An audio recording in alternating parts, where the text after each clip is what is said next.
పెద్దపల్లి జిల్లా ఎలిగేడు మండలం సుల్తానపూర్ గ్రామం.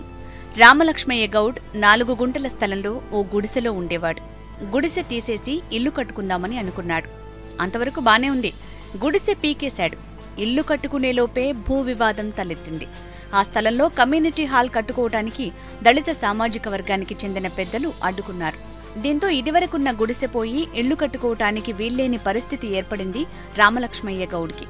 దీంతో ఇల్లు లేకుండా పోయిన రామలక్ష్మయ్య గౌడ్ కుటుంబం చెట్టు కిందనే కాలం వెళ్లదీస్తోంది.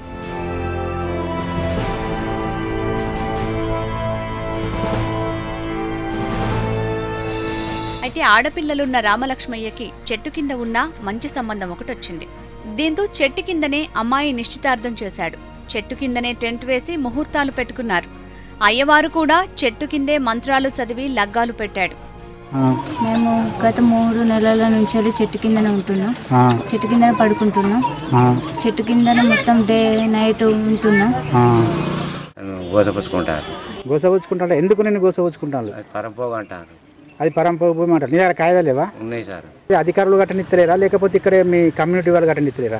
ఇల్లు కట్టనిత్తలేరు, మన్నెపూలు కట్టనిత్తలేరు. మన్నెపూలు మిమ్మల్ని కట్టనిత్తలేరు అంటే ఏందట? ఏం చేస్తారట వాళ్ళ ల్యాండ్ను?